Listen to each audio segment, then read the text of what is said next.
18th, 2001 in North America, and I got mine just a few short weeks later for Christmas, and I can remember being so excited to finally get a chance to play it.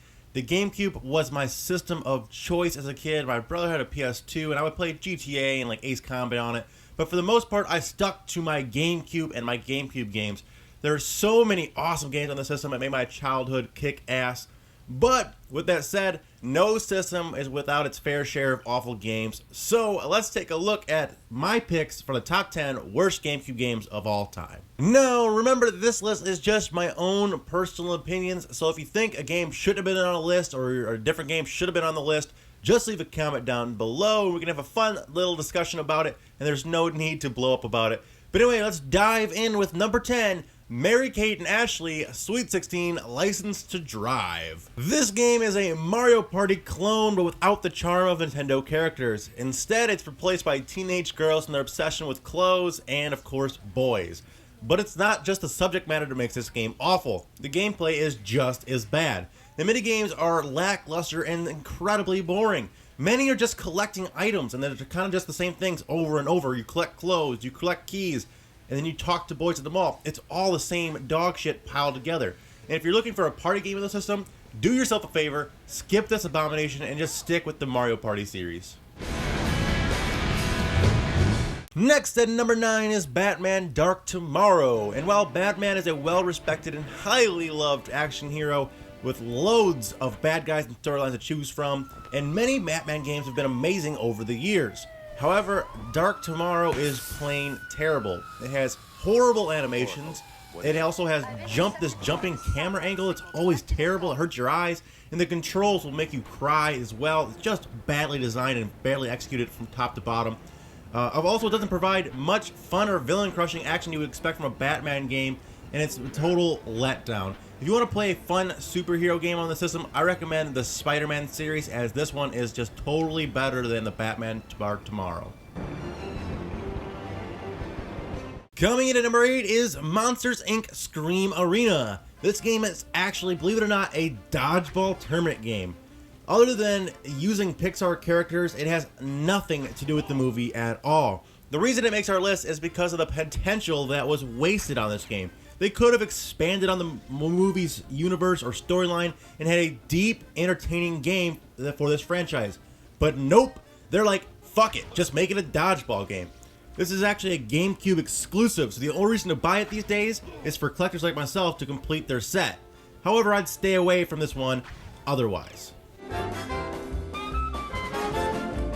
Number 7 goes to another terrible party game. This time it's Shrek Super Party, and it's so incredibly lame it hurts. Moving past the fact that it's simply a Mario Party clone that doesn't do anything right, the game is painfully boring.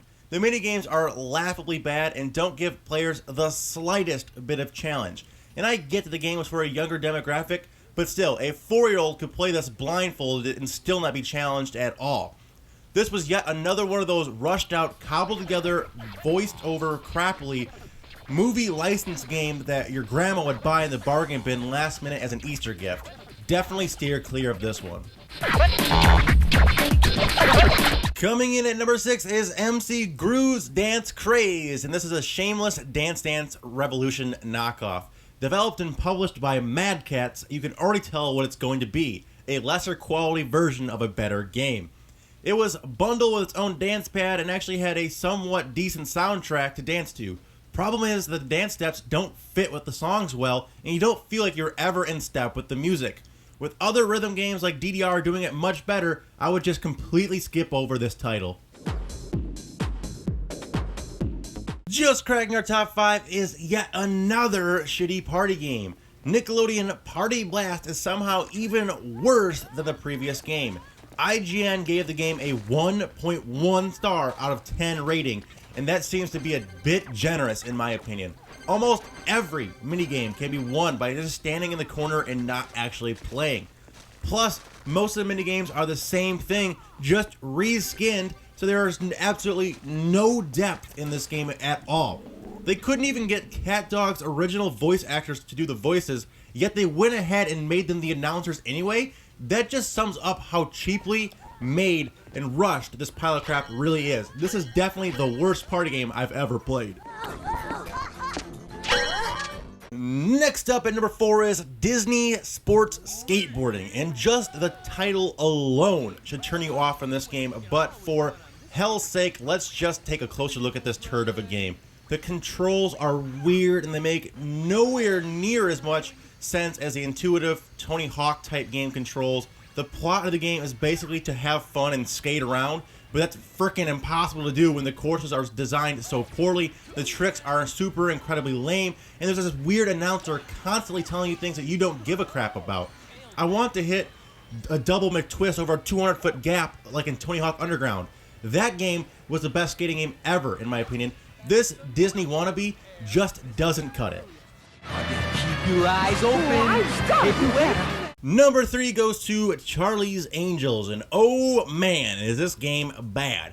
First off, its plotline has absolutely nothing to do with the movie it's based off of, and the new villains and bad guys are completely forgettable. The game is a beat 'em up, but the girls only have a few different attacks and they are terribly animated. On top of that, this game has some of the worst looking graphics on the GameCube I've ever seen. Couple bad graphics, bad animations with awful plotline, and you get this hot pile of garbage. Also, I'm not sure why the Angels are constantly wearing bikinis as they beat up everyone in sight, but it doesn't help this game out at all. It's a complete stinker. Hit on our runner-up spot is Universal Studios Theme Park Adventure, and I honestly have no clue why this game was even made. It tries to make you experience all their main attractions like Jaws and E.T., but what it really does is bore you nearly to death. I mean, there is literally a part in this game where you have to pick up trash and clean the park before you can advance to the next stage. Like, you can't get any more boring than that. Like, that is the worst. But seeing how this game is trash, at least you know where it belongs, in the garbage. But seriously, playing this game is like watching paint dry. Avoid it at all costs. And finally, our number 1 worst game for the Nintendo GameCube goes to Aquaman, Madol for Atlantis. This abortion of a game has camera angles that are horribly bad and the most repetitive fight scenes I've ever played. Aquaman takes the cake for horrible video game releases. The worst part of this game is the storyline, or like I should say lack thereof. There are like brief cartoon style drawings to help advance the plot, but the entire game just revolves around swimming, finding enemies, and then beating them up, and then swimming around and finding more enemies, and then beating them up again. That's the whole game. It's like the developers were big fans of Superman 64 and were like, yeah, let's make another game that's just like that. It truly is terrible, and it's firmly my pick for the worst GameCube game ever made. But like I said, guys, that's just my opinion on this. Let me know what you guys think down in the comment section below. Is there a game that I missed? Is there a game that should have been on the list? Do you like any of these games on the list? Do you ever played any of these? I'd love to hear you guys' thoughts on all of that. Also, if you guys enjoyed, make sure to hit that like button as it really helps me out. And if you're new around here, feel free to subscribe for more videos like this. I've done some previously, some worst top 10 videos. Check them out. Links in the description and the end slate. Also, make sure you guys are checking out some other stuff to be live streaming this weekend with the John Gasm, aka John Solo. So make sure you're checking that out. But until next time, guys, remember it's always K-Mac time somewhere. Take it easy and peace out.